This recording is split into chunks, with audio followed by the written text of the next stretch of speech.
Salut à tous, petite vidéo aujourd'hui que je vais faire où je suis accompagné par Audrey et Franck qui ont une entreprise en fait qui ont présenté qui s'appelle le Poil des Alpes et ça m'a vraiment intéressé aujourd'hui de les inviter parce que il est compliqué, enfin pour ceux qui cherchent à mettre en place un mode de chauffage au bois, ce que moi j'ai mis en place, il est compliqué d'arriver à trouver, enfin je pense en tout cas, puis vu les retours que j'ai eu en commentaire, je me rends compte que c'est souvent le cas, il est compliqué de trouver du matériel qui va être de qualité. Parce que on va être confronté généralement à ce qui va être proposé dans des magasins de bricolage et autres, où c'est des poils, bon, enfin on sait, hein, ça vaut pas cher, mais c'est pas pour rien que ça vaut pas cher, c'est parce que ça vaut pas grand-chose généralement, les rapports calorifiques, etc. ne vont pas bien. Et on va faire le tour de tout ça. Je voulais présenter Audrey et Franck. Bonjour à vous, bienvenue ici. Bonjour. L'idée, en fait, parce que moi j'étais vraiment déjà surpris de voir qu'en France, on avait encore des entreprises qui souhaitaient se lancer dans l'aventure de la fabrication des poêles à bois. Et en plus, en fonte, ce qui est quand même quelque chose d'assez complexe. Depuis combien de temps l'entreprise existe? Essayez-moi un petit peu de raconter tout ça là, par rapport à l'historique du pourquoi, du comment. Donc la fonderie familiale existe depuis 61 ans. La fonderie, elle est située en Vallée d'Aoste en Italie. Mais nous, on importe les poêles à bois depuis 1 an. Ok, donc depuis d'accord, jusqu'en France, ok. Ouais, jusqu'à maintenant, les poêles étaient commercialisés uniquement en Italie et dans les Alpes françaises. Parce que historiquement, c'est vraiment le poêle traditionnel de montagne, d'alpage. Ouais, c'est ce que j'ai vu, c'est pas mal des choses d'alpage. Alors, j'ai essayé de partager un petit peu l'écran pour montrer différents petits éléments. Moi, ce qui m'a intéressé, alors là, on voit les photos de la fonderie, justement. Vous pouvez les commenter? Oui. C'est les différentes étapes de coulée et puis les matériaux. Ça, c'est la partie. La première photo, c'est la partie pour faire les moules, où on va broyer le sable, parce que ce sont encore des moules à sable, avec des formes en bois qu'on utilise. Ok. Et derrière, ce sont des photos de coulée. On travaille encore vraiment à l'ancienne. Ok. Juste pour rappel, la fonte, comment on fait ça? C'est de l'acier avec du carbone. Ok. Il y a 2,5% de carbone qui sont rajoutés. On a ce qu'on appelle la fonte lamellaire sphérique. Ok. Et là, ce qu'on voit là, ces choses-là, c'est des blocs de fonte grise. C'est ce qui va nous servir de base. D'accord. Ok. Alors, il faut savoir que la fonte, la vraie fonte, est recyclable. Ah, ok. D'accord.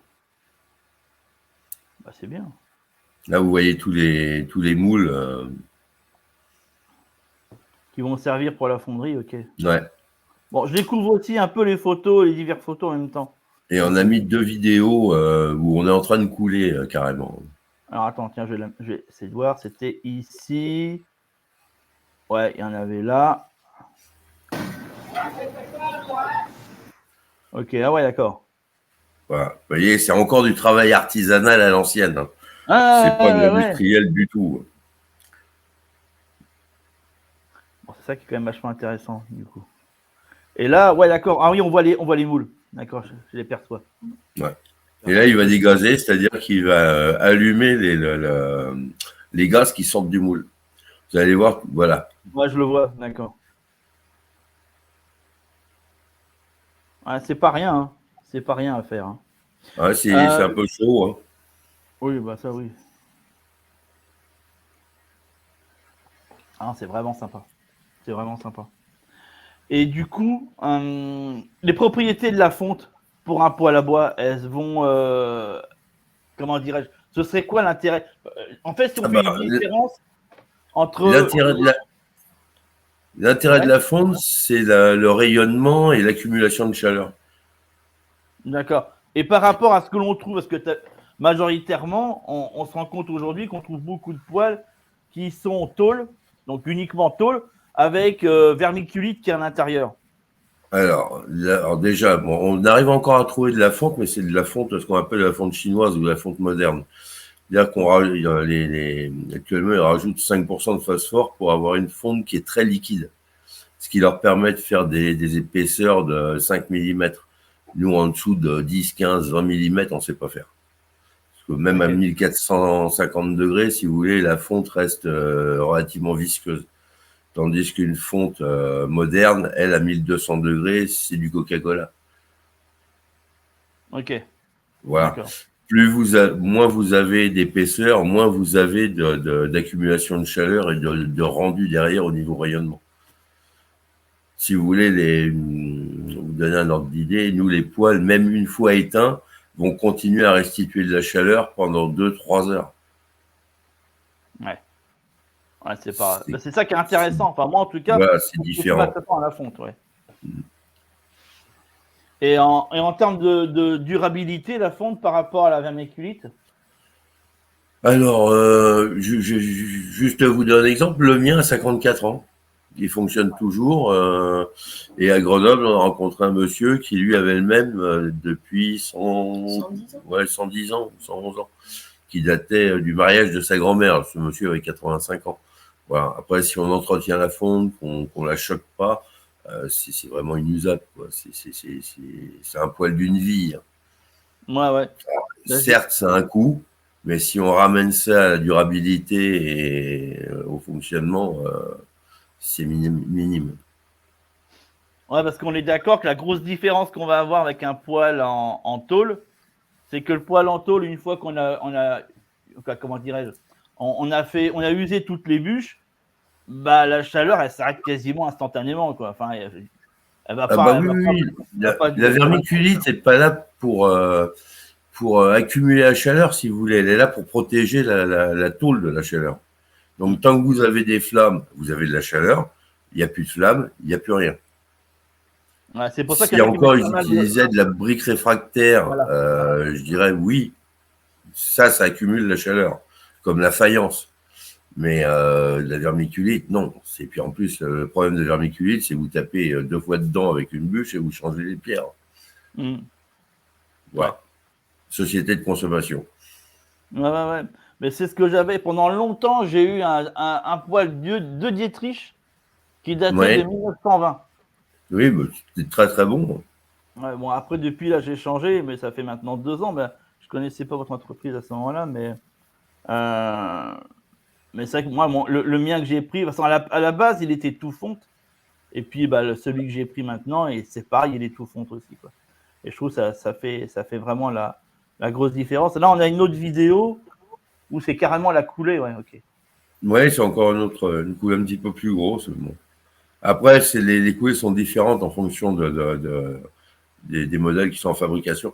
On n'a pas à la fonderie, on n'a pas une grosse capacité. On a une capacité de 600 poêles par an. Hein, donc, ok. Ouais, donc c'est vraiment artisanal. Ouais. Ah oui.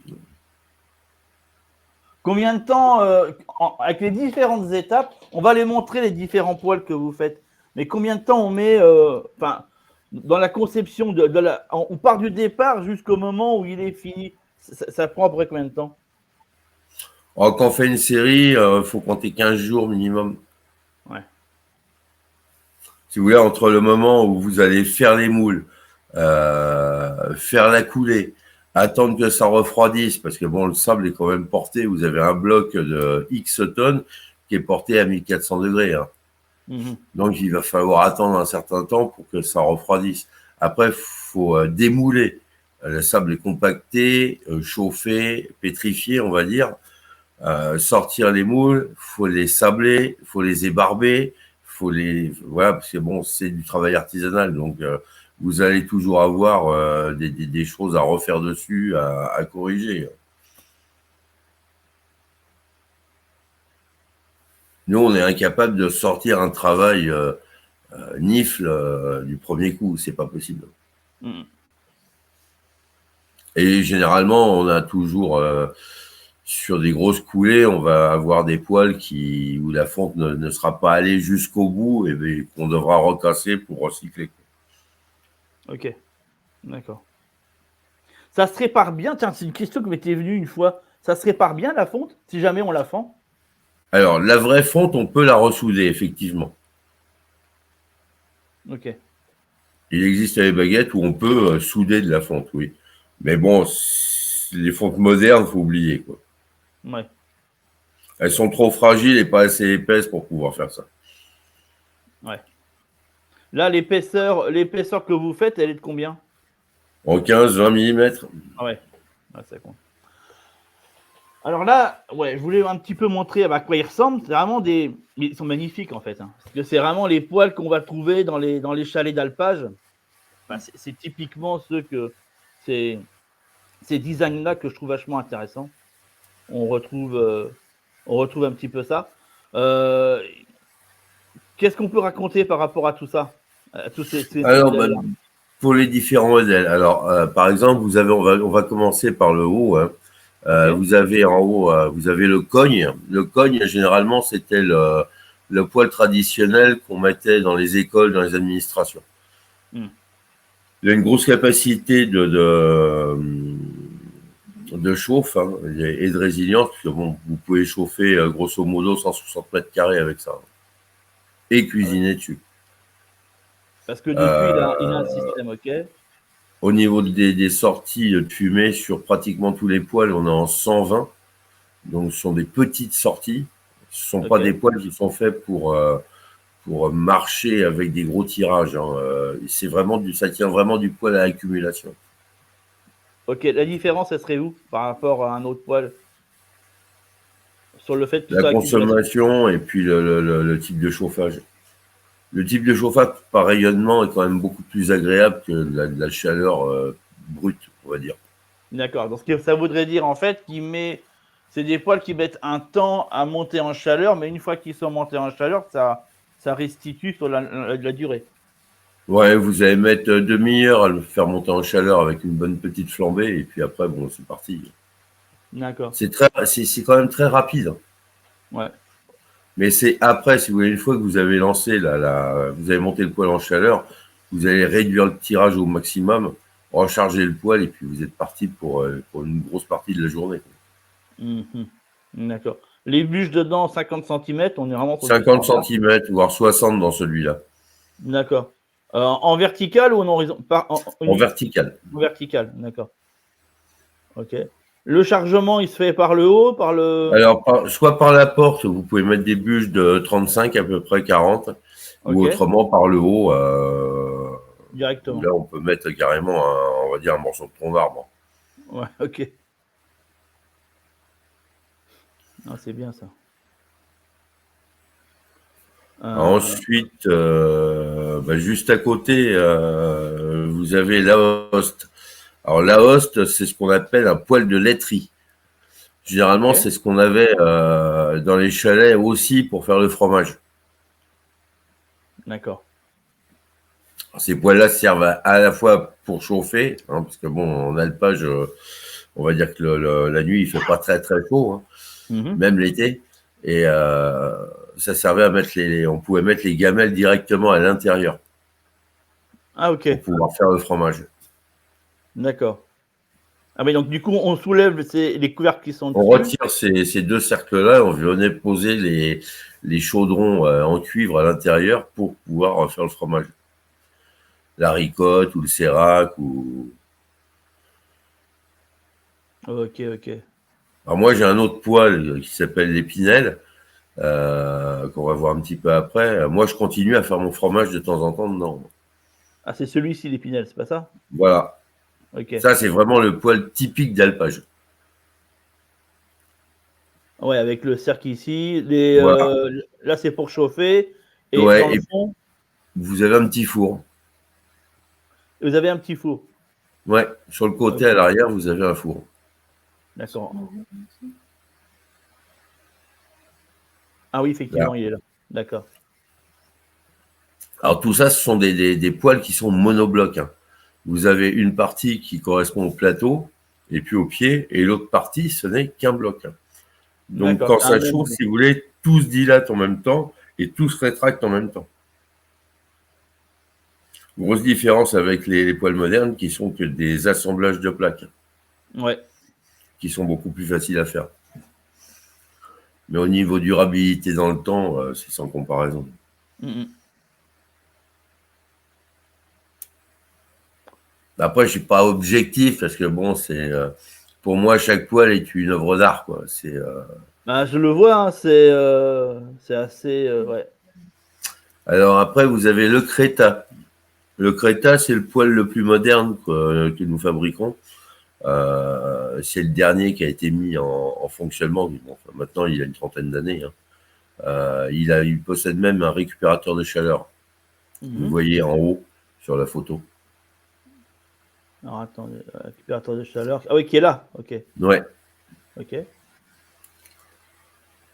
Pareil, grosse capacité de chauffe, hein, 160 mètres carrés à peu près.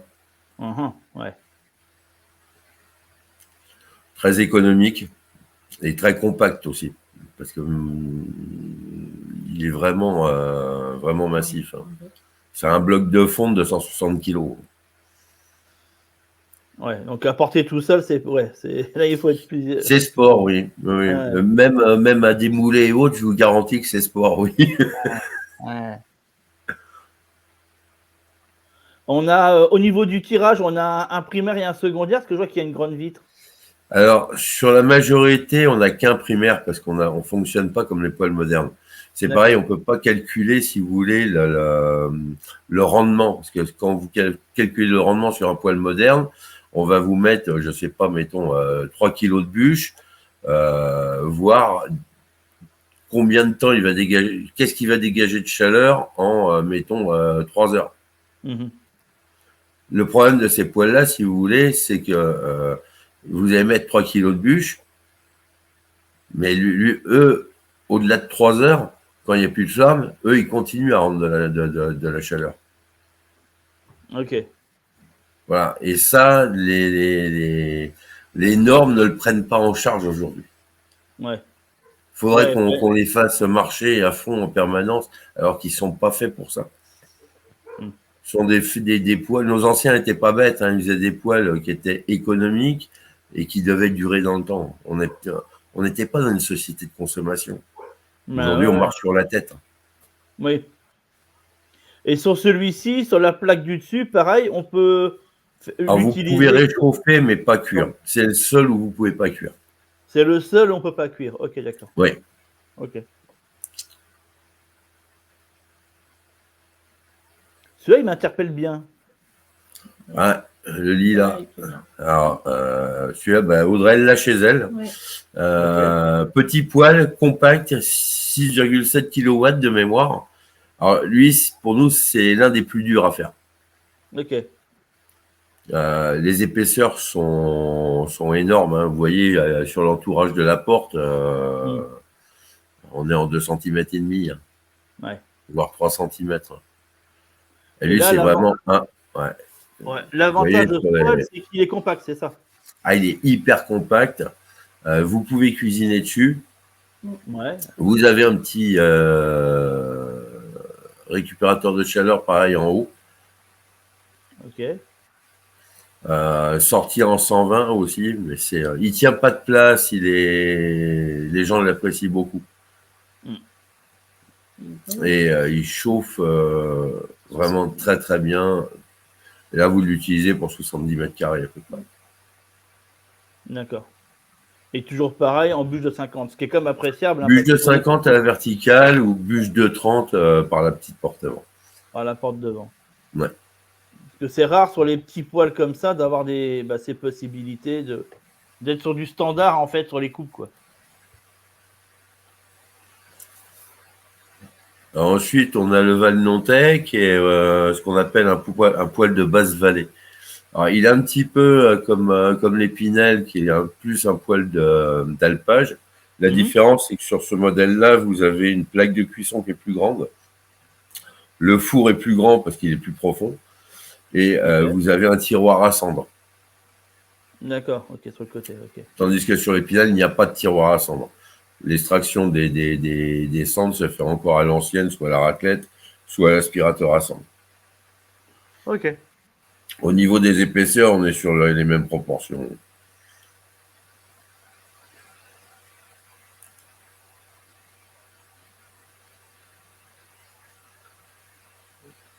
Et Alors, ok. le Morget, c'est le même modèle que la Host, c'est un petit poêle de laiterie. Hein. Euh, un petit peu moins puissant, 6,7 kW aussi, il chauffe 70 mètres carrés. D'accord. Mais c'est exactement le même modèle, même mode de fonctionnement. La différence, c'est qu'il est en sortie de 100, lui. Il y a vraiment une toute petite sortie, comme le Solana qui est à côté. D'accord. Et là, Alors, le le Solana. Solana, il a une histoire particulière, c'est ce qu'on appelle il bidone en Italie. Ah, ok. Le bidon. D'accord. C'est un poêle qu'on a sorti, on va dire, à la fin de la Deuxième Guerre mondiale. C'était pour chauffer les tentes des réfugiés ou des gens qui avaient perdu leur maison. Alors, Ok. c'est un petit poêle, hein, parce qu'il fait que 4 kW, très compact, 56 kg, mais très efficace. Et avec aussi une plaque de cuisson. Moi, c'est ça que je trouve Avec ça une plaque de génial à chaque cuisson, fois. tout à fait. Ouais, c'est qu'on a cette double possibilité, en fait. À la fois, il Ouais. fait poêle, mais en même temps, on peut aussi cuisiner. Ah, tout à fait. Sur tout, sauf sur le Creta. Ouais. Et là, les bûches, on est sur du 25. Ok. Ouais, là, on est sur du 25. Bon, après, sur tous les poêles, nous avons sorti ce qu'on appelle des paniers à pellets ou à coque forestière. Si vous voulez, ce sont des paniers métalliques qu'on adapte dans le poêle. Alors, chaque poêle a la possibilité d'avoir le sien. Et ça permet, si vous voulez, de brûler soit de la plaquette forestière, soit des pellets avec une combustion par le haut. Mais bon, ça évite aussi à certaines personnes, parce que bon, nous, on a quand même pas mal de clients depuis le temps qu'on les fabrique. Les clients vieillissent, veulent pas changer leur poêle, et ça leur permet de garder leur poêle et continuer à le faire fonctionner, même s'ils peuvent plus se servir de bois, quoi. Alors, je suis pas forcément personnellement, pour les pellets, mais c'est une possibilité. Ça évite aussi de devoir changer une installation complète et de se ruiner avec des produits qui, pour moi, sont pas vraiment fiables, quoi. Ouais. Non, ouais, c'est intéressant. C'est intéressant. Puis surtout Après, aussi pour. ça marche très très bien. Il y a la plaquette forestière aussi. Du moment qu'elle est Ouais. bien sèche, voilà. Ouais, parce que c'est toujours ce problème de stockage au niveau du bois. Ouais. Je sais qu'il y en a ceux qui habitent dans des endroits avec des petites surfaces de jardin ou de choses comme ça. C'est toujours un Bah, peu moi, compliqué. personnellement, le broyat de haies du jardin, je fais sécher ça et puis je le mets j'ai un petit panier à pellets. Je le mets dans le panier à pellets et du moment que c'est très sec, ça marche très très bien. Mm. C'est Ouais, c'est ça. une façon aussi de recycler. Non, clairement. Clairement. Au niveau des livraisons, Alors, on est au maximum, on a 3 mois. d'accord. Ok, donc En dès si je le fonction de commande, ce qu'on a en stock ou pas, mais généralement, nous, on fabrique au fur et à mesure. On a un petit peu de stock, mais on fabrique au fur et à mesure. Mais maximum 3 mois, oui, entre la commande et la livraison. ok, On ouais, ce peut qui est le faire raisonnable. plus vite, mais on préfère dire 3 mois, comme ça on est sûr, on ne veut pas décevoir les clients. Ouais, du coup, si on commande ça voilà, maintenant ou cet été, bah, on est nickel pour l'hiver prochain, quoi. Oui, il n'y a pas de souci. Il n'y a qu'au mois d'août, faut pas compter le mois d'août dans les 3 mois, parce que bon, on va dire 15 juillet, 15 août, la fonderie, elle est arrêtée. D'accord, ok. Il fait trop chaud pour nous pour travailler. Oui, c'est clair que c'est Ça pas. devient très, très, très compliqué, on va dire. Ouais, clairement. Clairement. France, Belgique, Suisse, Luxembourg, ça peut se livrer là-bas? Allemagne, toute l'Europe, on peut Toute faire sans l'Europe, ok. problème toute l'Europe. D'accord. Et c'est livré par un livreur, Oui, machin. Bon, bah, je me doute que en c'est pas la France, poste qui amène ça, hein, ouais. non, non. Généralement, en France, on travaille avec une Nagel, qui sont D'accord. sérieux, qui ont un bon service logistique et on n'a pas de retour vraiment de clients mécontents, au contraire. Non, mais c'est Mais même super. dans nos partenaires, on essaye, que ça soit au niveau des distributeurs, au niveau des intervenants autres, on essaye de choisir des personnes sérieuses, qui ont une certaine éthique. Voilà. La grande distribution ne nous intéresse pas. Ouais.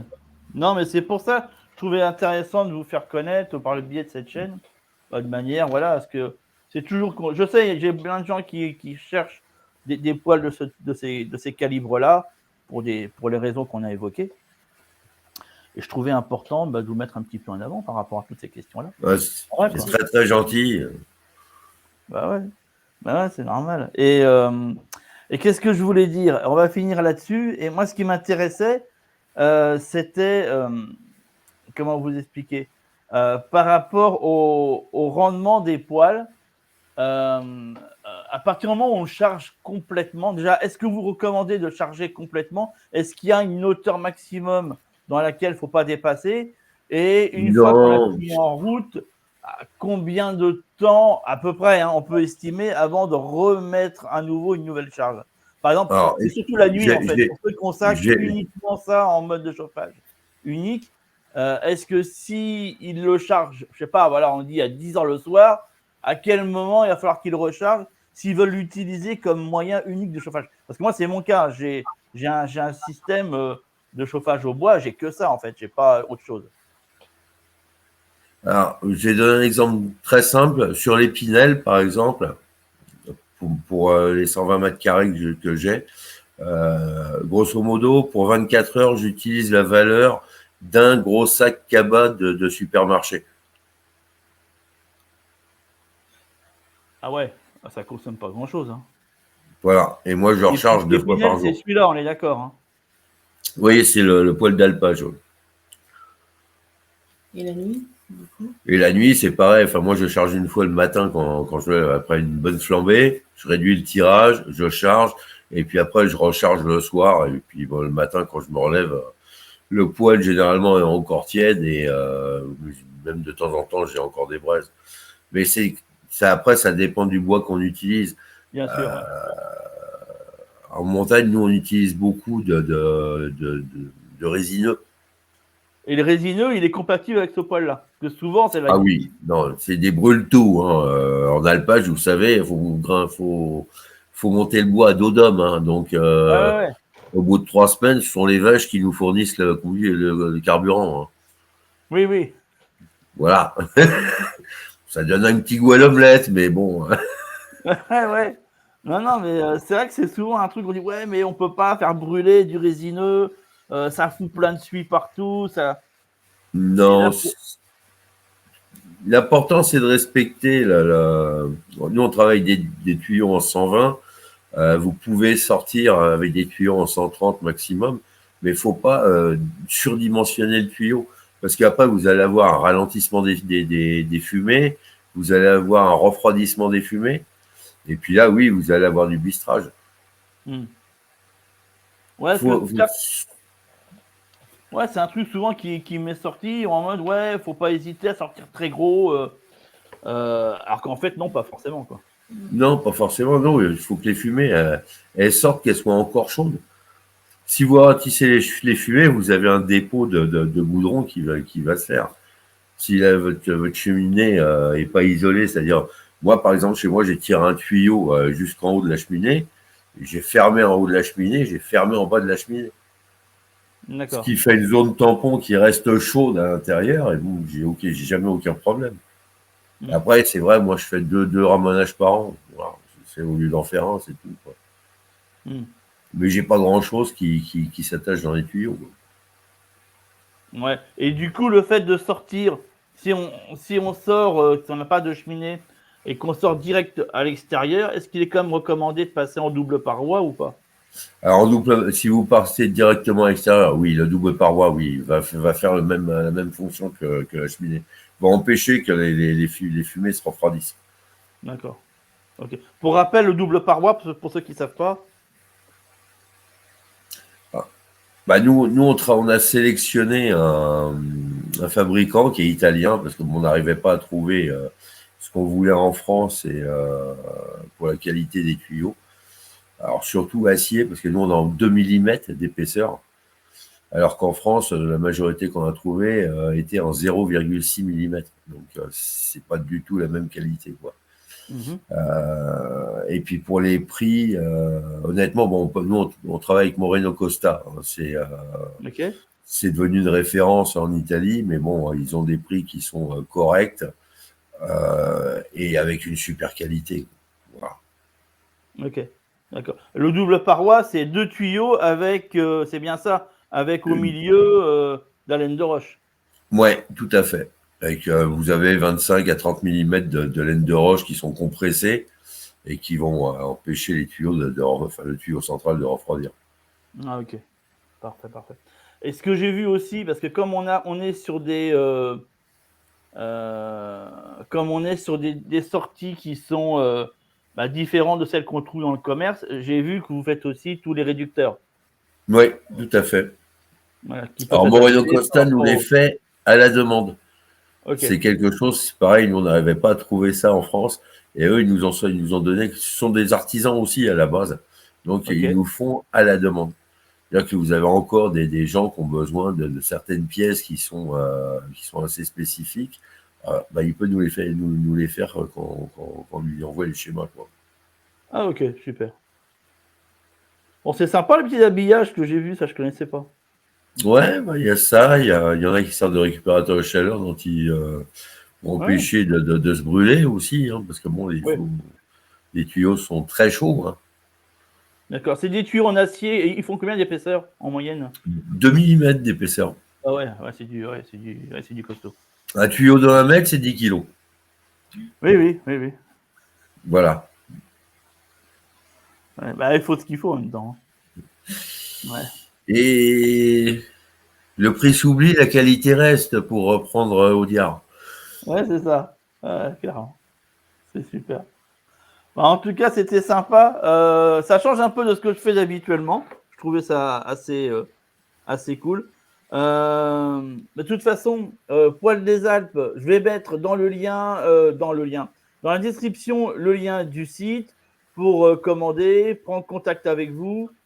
S'il y en a qui ont des questions, je renverrai directement vers vous ou voire même, à la limite, vous pouvez carrément répondre en dessous de la vidéo quand ils apparaîtront. Et puis voilà, comme ça, ceux qui veulent commander un poil, qui veulent des informations, vous aurez en direct Audrey et Franck pour pouvoir vous répondre. Et puis voilà. Écoutez, en tout cas, un grand merci pour cette vidéo. Et puis voilà. Puis ça se trouve, il y a des questions qui vont se poser, qui va faire que peut-être qu'on fera une suite à cette vidéo-là, si ça se trouve. Pas de souci. Hein. Très bien. Parfait. Impeccable. Eh ben, merci et à très très vite. Et toutes les infos, comme je viens de vous dire, dans les commentaires. Allez, ciao, ciao. Merci. Merci beaucoup.